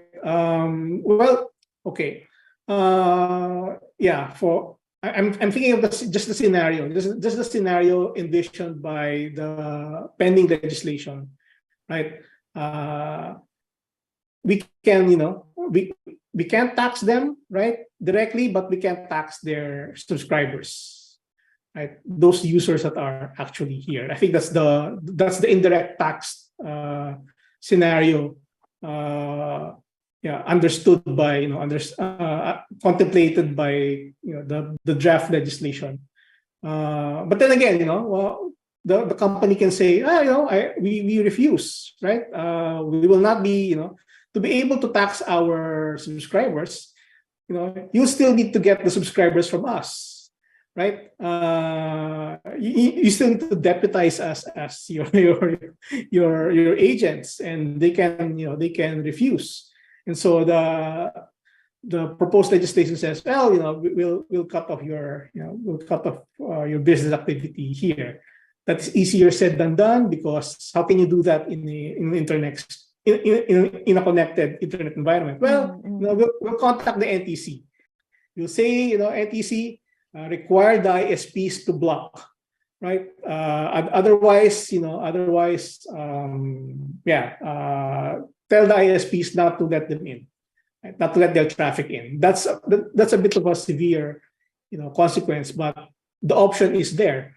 But then again, the users will just use other technological means. So there are levels of escalation involved. But when I actually asked one of the proponents of this legislation from the Department of Finance, he told me, that will not go to that level. We won't reach that stage where we'll have to tell the NTC, and because for dealing with the companies is easier than dealing with the individual countries, right? Because for other countries, whether we're contemplating cooperation with the OECD or a new bilateral tax agreement, for other countries, tax is so it involves other political calculations, right? Whereas for a company like Netflix, like Amazon, all it takes is a computation of given the size of the market and given the size of compliance, at the end of the day, when I connect these two, will I still be able to profit? And if the answer is yes, then yes, I will cooperate. Right? So Netflix will cooperate. They expect Netflix to cooperate, Amazon to cooperate, right? Because it's just a business matter without all these other considerations involved. So at least that's the optimistic assumption that's coming from my informant.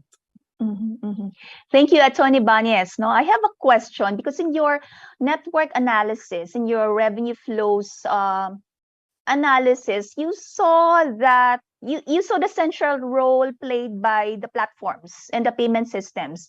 And your recommendation was, if we can tap these platforms and payment systems as withholding agents, no?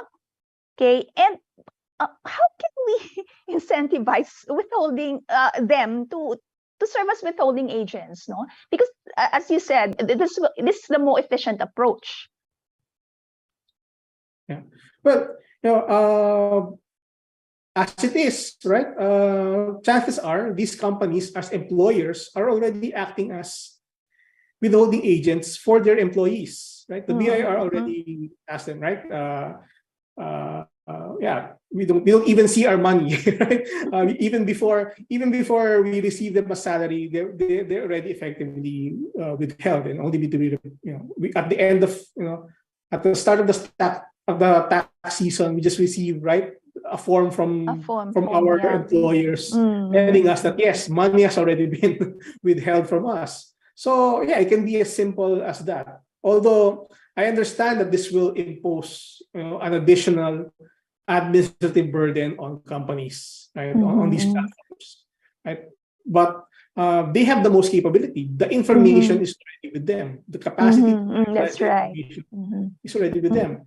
And so as to incentives, it can be a negative incentive in such a way that do this or else. Or it can be a positive incentive in the form that, well, for the first few years of your new duty, the costs of implementing a new system, withholding system, can be used as a tax credit, right? Things like that. There's a full set of possible incentives that the government can apply to encourage platforms to essentially act as withholding agents. Thank you, Atty. Bañez. Atty. Suzette, would you have anything to add? Would you like to offer your insights on this? Yeah. Well. And ma'am, with all due respect, are you using a laptop? Is it possible for you to tilt it down a bit down so we can see your face? Yes, thank you. Yeah, well, as an incentive, it's not really an incentive, it's like punitive, because if you're if a withholding agent is required to withhold and you don't withhold and remit to the government, then you'll be subject to penalties. So that alone might make them comply with the regulations. Thank you. Okay, thank you, Atty. Suzette. We have another question here from Dr. Antonio Avila. So, and if you can answer this, can LGUs impose digital taxes under the current taxing powers provided in the local government code, and what type of taxes? Yeah. Well, I'm not a tax practitioner and not that versed in local taxation. However, I think that the taxation powers of local governments are even more sensitive to the requirement of physical presence. Local governments can tax businesses that are inside their jurisdictions. Local governments, I think, have taxed pipelines as well as trucks passing through their jurisdiction. But so with the lack of physical presence, that will even be a bigger problem for local governments. Right?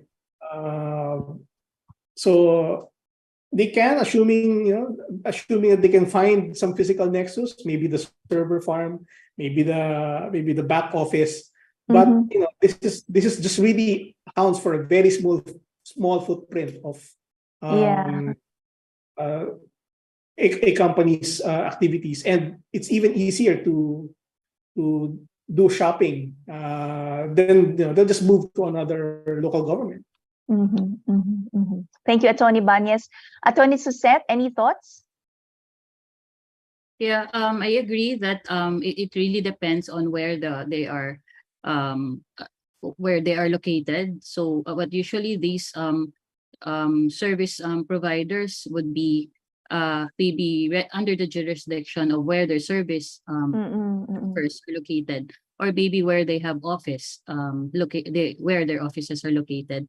And any income, I believe, is already subject to local taxes under the current, because it's still considered as revenues arising from sale of services or sale of goods.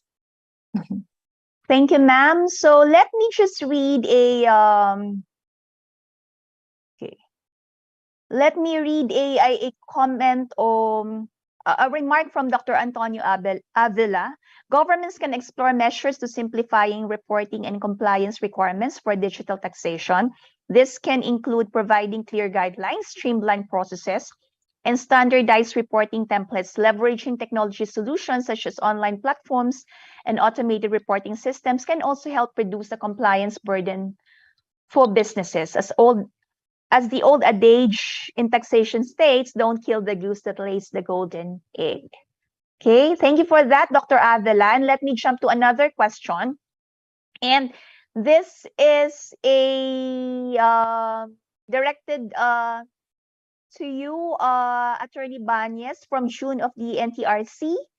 Among the ASEAN member states, which country do you think has the best practice on taxing digital transactions, which the Philippines can adapt or replicate, and why?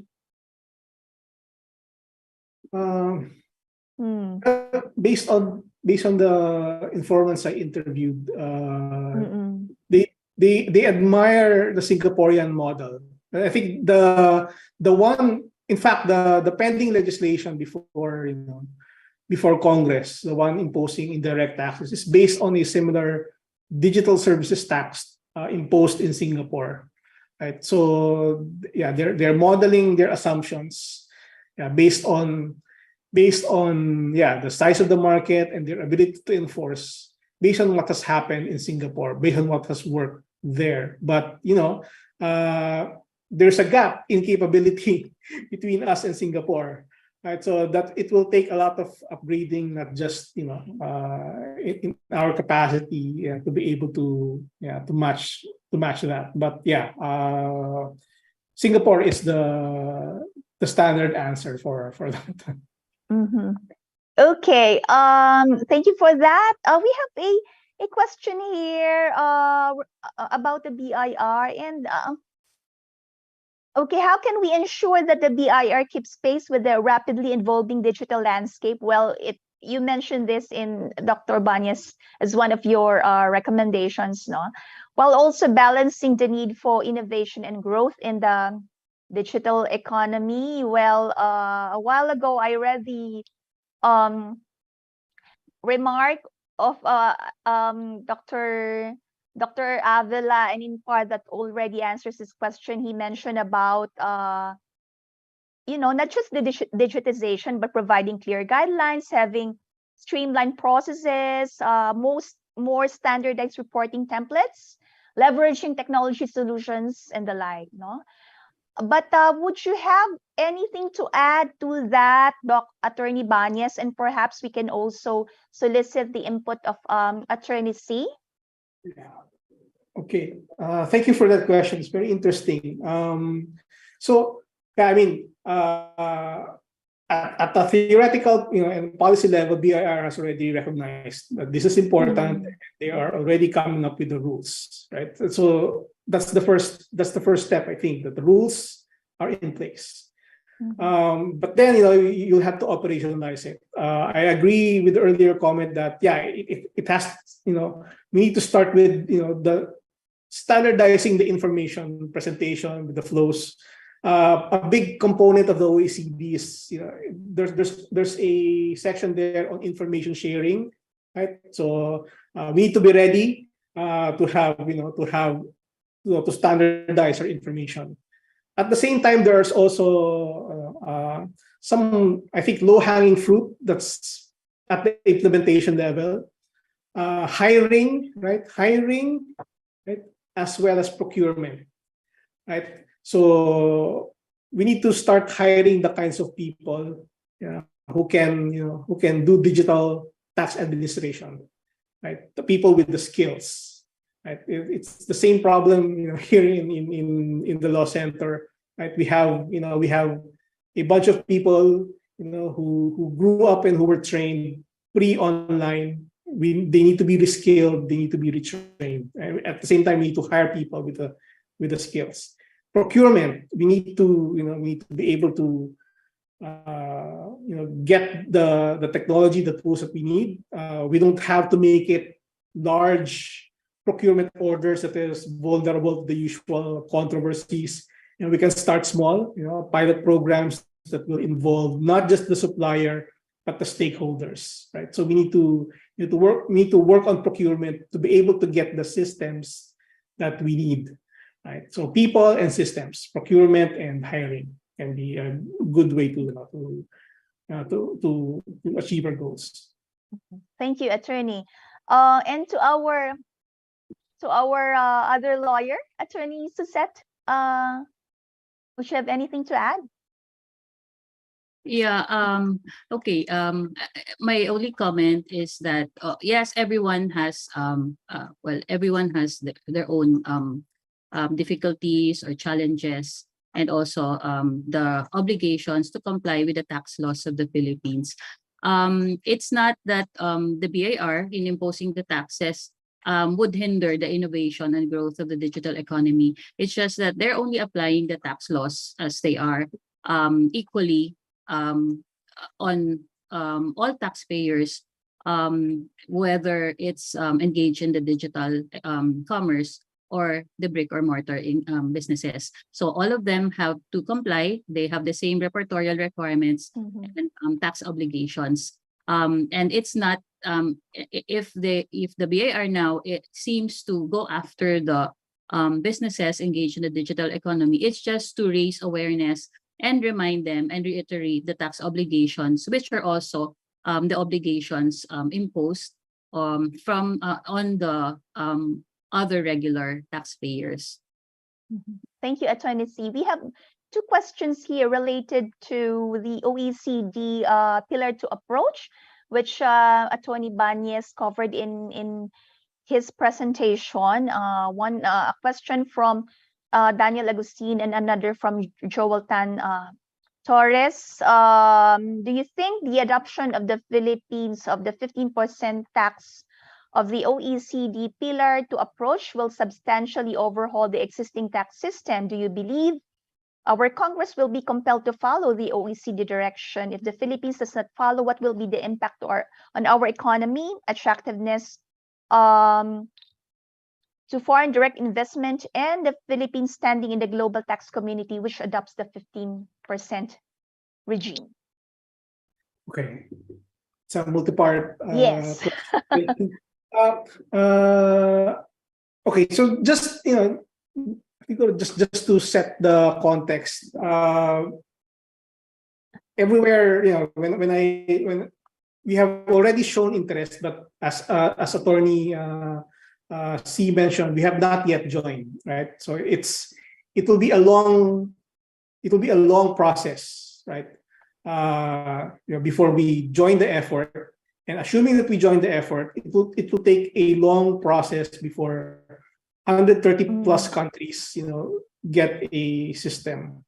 I think one of the frictions to adoption is that, we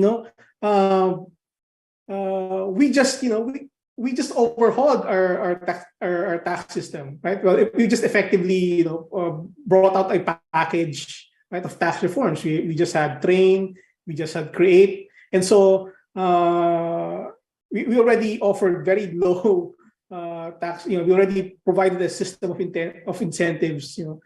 A new system of taxation for some transactions. Maybe we're not ready yet to revisit, right? Given the recency of these laws. But assuming that we do further down the line, these treaties are usually generally couched. What will happen is that the treaty will not provide direct instruction, right? But a standard, right? And it will be up to local legislation to be able to meet those standards, right? Possible impacts to the economy, right? If we're not, if we're not consistent, then either we can try to say it can be complicated, the consequences. If we don't join, then we might not be able to, tap a new source, direct taxation of foreign non-resident corporations. That's one. We might not be able to, but we can say, oh, we don't care. That's not what we were after anyway, right? Or what we can say that, oh, we're competitive from a taxation point of view. So get out of these countries that are OECD members, OECD two-pillar approach members, and go to us. So there are various ways we can gain our response post OECD, but it'll be a long while. The problem with taxation at the country level, at the political level, is that they're sticky because tax law represents a compromise, right? Yeah.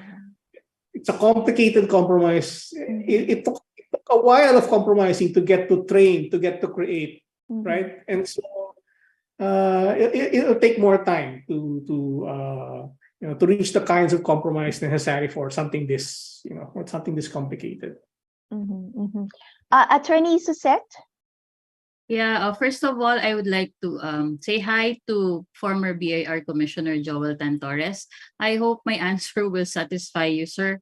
Okay, if you think the adoption of this substantial overhaul, I believe there is a big impact because it would be imposing a new tax or an additional tax on non-resident corporation. But if Congress will be compelled, they might not be compelled, but they might also look at the attraction of getting more revenues for the government, because this will undoubtedly raise more revenues for the government. But the impact, not as to the attractiveness or whether there's basis for the services from these non-resident to be stopped. Maybe not, because they will just pass it on the tax cost to consumers. So the ones who are affected, the most affected on these taxes will be the consumers. So the consumers in the Philippines. So they'll just pay more. So whether the legislature will balance this, raise more revenues, but then on the other hand, the consumers will be directly hit by like raising prices or subscription prices, then that's up to the legislature. Thank you, Attorney C. And Dan Agustin's concern, on the other hand, is if there will be double taxation, if the Philippines will adopt the 15% under the minimum of 15% under the OECD, in addition to what is being provided for by the CREATE law.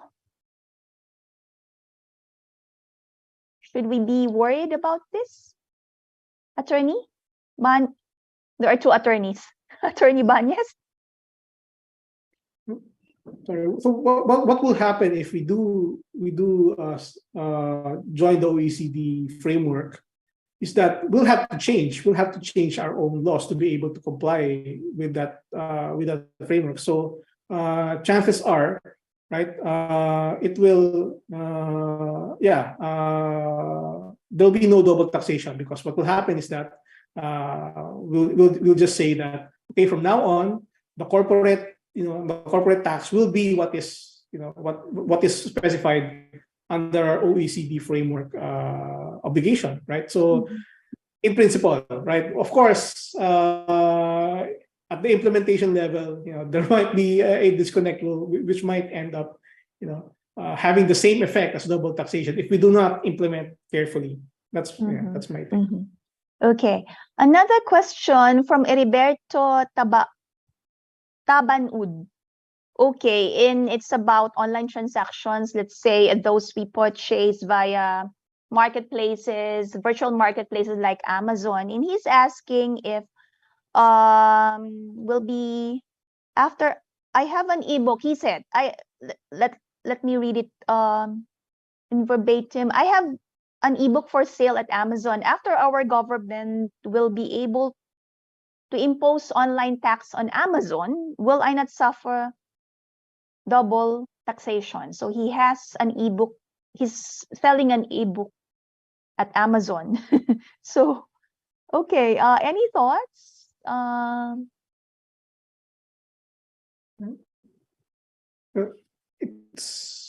think it's like I said earlier, I'm not a tax practitioner. The paper really approached the problem at a a more abstract level. But I think it's same answer as before. Government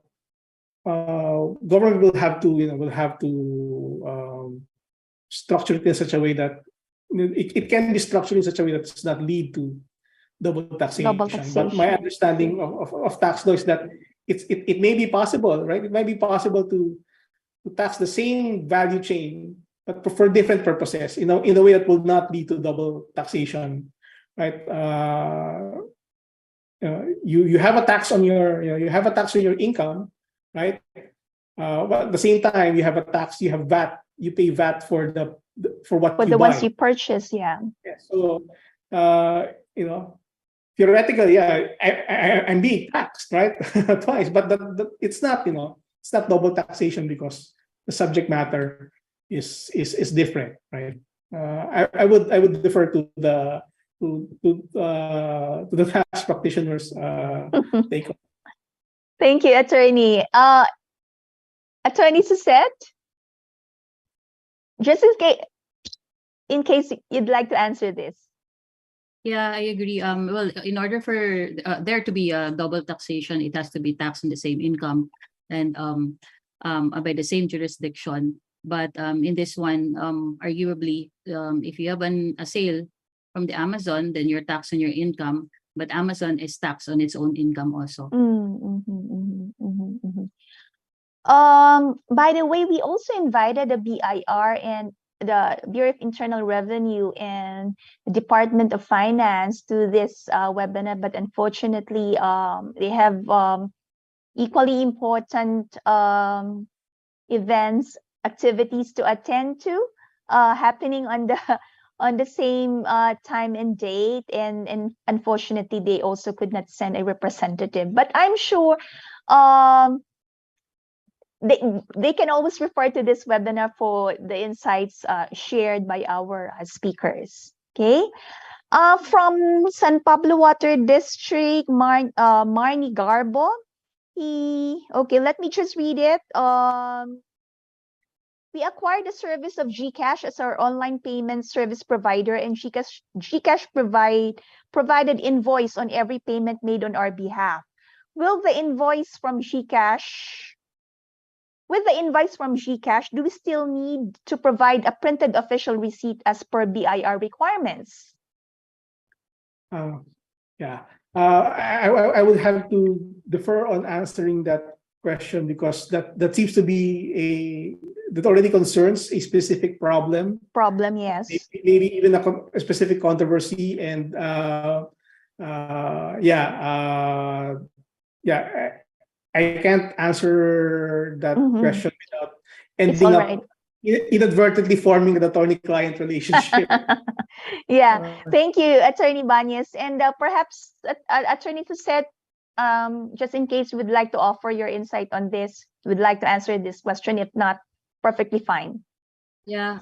I also not familiar with the arrangement that the San Pablo City Water District has with GCash. But if it's authorized by the BIR and it's clearly an e-invoice that's approved by the BIR for the issuance, then it should be compliant. But if not, then they should ask for guidance from the BIR directly. Thank you very much. And here is our, I think we have covered a lot of ground already, and this will be our last question. From Christian Borasca, how do current local regulations characterize online services accessible to Philippine customers for the purpose of imposing a 12% value-added tax? Characterization. It's essentially similar to the digital services tax. There are certain services, there are certain goods which by policy we say that well, government can impose, a tax for the consumption, right? So it's a tax for consuming certain goods and services. So it's a VAT. I think it has the same characteristic and supposedly the same way of enforcing. To be imposed, to be passed on to the ultimate consumer of those goods and services. Thank you very much, Attorney C. Well, this caps our open forum, and just to cap our conversation, may I ask our two speakers for some brief parting words, if they have any? Can we start with our presenter and author, Attorney Bañez? Then I will call. We can have Attorney C to say the last words. Thank you, sir. Please. Yes. So thank you for this really interesting questions. Thank you for this opportunity. Thank you to PIDS, Dr. Orbeta. Thank you, Sheila, and thank you to Attorney C for reading my paper and reacting to my presentation. I will take into consideration everything that has been discussed here to integrate it into the final version of the paper. At the same time, now I'm also speaking not just as a presenter, but as director of my own research institute here in the College of Law. I'm hoping to open up a conversation with the PIDS. We have a lot of common goals. We have access to legal language. You have access to policy direction, and in that spirit, in the same spirit that brought me here, I hope to cooperate with you someday. Thank you. Thank you very much, Attorney Bañez. And Attorney Suzette, C, please. Yeah, thank you so much for inviting TMAP to participate in your webinar, and this was very enlightening, and it's a nice experience to be here. So thank you, Dr. Orbeta and PIDS, as well as Attorney Bañez. I really, that was really insightful, and I really read your paper, and very insightful. Thank you so much. And thank you so much to Attorney Suzette and to the Tax Management Association of the Philippines. Thank you very much for your participation. We hope to have you again in our future seminars, just in case we have another study related to tax. Okay, salamat po, and thank you very much to all our Attorney Bañez and Attorney C. Friends, please join me in thanking them through a big virtual clap, and we also appreciate your active participation in the poll and in the open forum. And we hope you enjoy the discussion and learn a lot as well. So we have the following winners of our webinar raffle. For those of you who are joining our webinar for the first time and are wondering why we have this raffle, well, every webinar we randomly pick winners from among our Zoom and Facebook participants, and we send them a prize as a token of our appreciation. Okay, so our webinar raffles are, okay, from Facebook, we have Ricky Gonzaga of CTU Tuburan Campus, and from Zoom, Roger Yarte of UP South. Okay, sorry, I don't know, not familiar with the acronym, but he's from the University of the Philippines, and Burley Amurao of the National Tax Research Center. So Ricky, Roger, and Burley, our webinar team will contact you for the delivery of your prize. And finally, we have some reminders. You can access all our the presentation of Attorney Bañez on the PIDS website, and also his study, which is also available on the PIDS website as a discussion paper. Please answer the feedback survey form that will pop on your screen after this webinar. Your comments are important to us to improve our virtual events.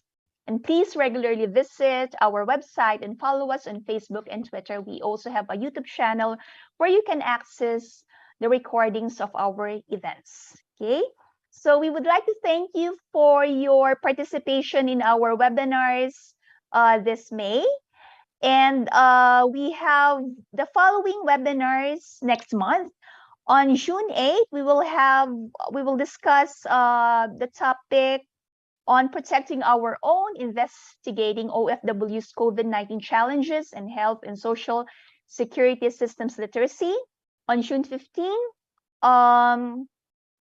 okay, there seems to be some typographical error, but the June 15 webinar is about the PIDS study on open pit mining.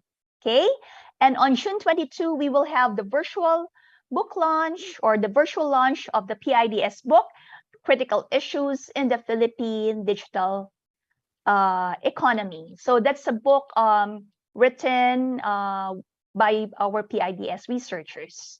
Okay, and finally, we would like to acknowledge the various organizations from the government, academia, civil society, business, and international development community that join us today. So this concludes our virtual policy forum. Again, our sincerest thanks to our speakers and our participants on Zoom and Facebook for your active participation. We hope you'll join us again in our events in June. Maraming salamat po and enjoy the rest of your day. Thank you.